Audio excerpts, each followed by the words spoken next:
child at my door. Dark-eyed woman, I could love you once more. But dark-eyed woman, we've both been there before. Yeah. Spirits were an American psychedelic rock band who were formed in 1967 and were known for blending psychedelic rock with jazz, blues, and folk influences.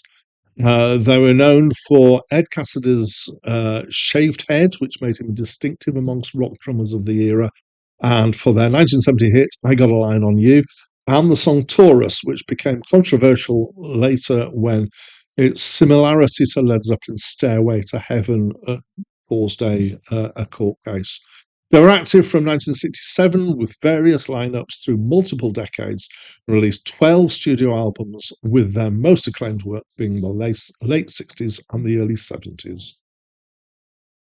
Hi, my name's Dan, and this is a review of the album Clear by Spirit, which was released in 1970 and was their fourth studio album and my first time listening to it. So this is a request review. Most of the reviews on this channel are so I'm working my way through a list of the 3,000 best albums of all time, according to a website called Claim Music. I'm going to start having to say a snapshot that was taken in 2019, because that's now a few years ago, and I'm just over a third of the way through. Sometimes I step off that list to do reviews. Some of those are reviews of albums that I particularly want to review. Some of those are new releases, and some of those are requests. I don't do a huge number of them, but I do some. And if you want to request a review, then the way to do that is to leave a comment on any of my videos on my channel, and I should see it now. Fairly recently, YouTube have changed the way they notify creators when comments are left, so I've got to keep track of it in a different way, and sometimes they get missed. So if I don't reply, so what I'll do is, if you leave a request for a review, is I will respond to tell you that I've seen it and I've had it on my list. If you don't hear that from me within a couple of days, try again. It's not going to irritate me, so just go for it. Back to this one. So this was requested by a user with YouTube handle Jimmy Nuts, and Jimmy Nuts been around on my channel for a while. Hi, I kind of feel that I've got an assumption that Jimmy Nut is, because of the name, is male, but might not be. I don't. It doesn't make any difference to me either way. But I think it's the first time you've requested something, so thank you for doing so.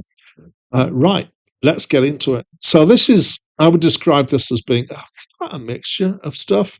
There's certainly some kind of straight-on rock with a kind of psychedelic rock edge to it.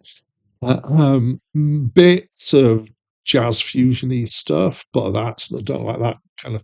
If you don't like jazz, don't let that put you off. It is kind of a tendency rather than full on, and then kind of progressive-ish in bits. It's got some complex arrangements, some interesting, so good playing instrumental stuff.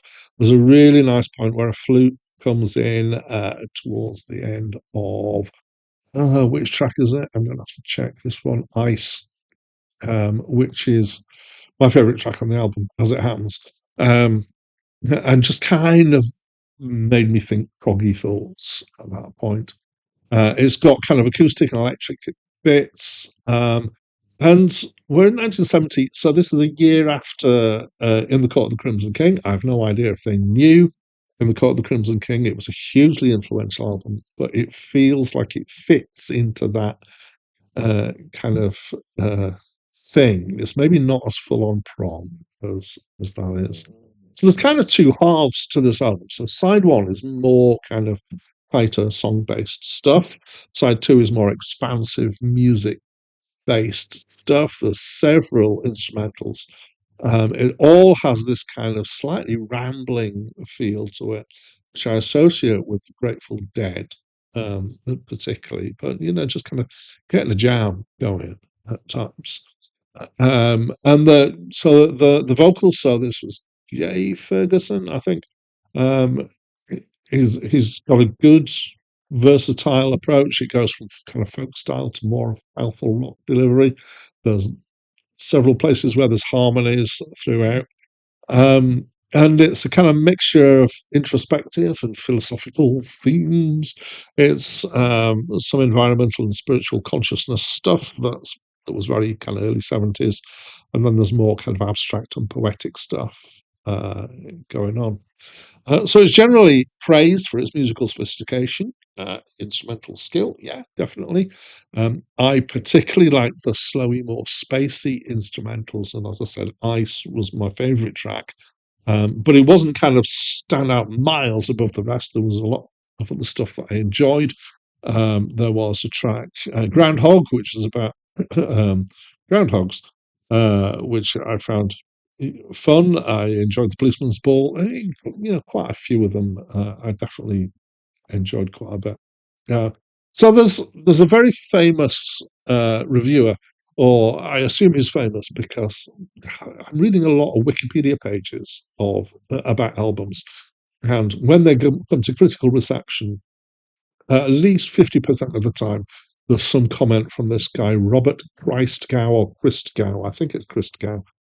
Um, who was reviewing for years and years. He reviewed for the Village Voice back at this sort of time, and is hugely well respected, I believe.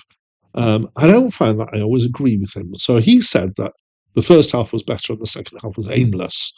And I would say I would disagree with him because I think that what he interpreted as being aimless was I kind of felt something slightly different in that. It didn't feel like it didn't know where it was going. It felt like it was exploring and it was taking its time and it was gentler. And so, yeah, I disagree. But then he's a proper reviewer and I'm not. I'm nowhere near a proper reviewer, I would say. So it's very much a product of its time. I did enjoy it quite a lot. It's a good album, and it was a good time. Because there was a lot of great stuff coming out at this time, so it's a good product from a good time. I enjoyed it quite a bit. So thank you, Jimmy Nut, for introducing me to this. Um, but that's just my opinion. I'd love to know what your opinion is of this album, whoever you are that's watching this. And if you've got this far, then thank you. And if you've just come across this channel, then why not subscribe and get all that notification stuff going on and join me on this journey to meet all these amazing albums that I'm going to meet over the next few years. But that's it from me for now.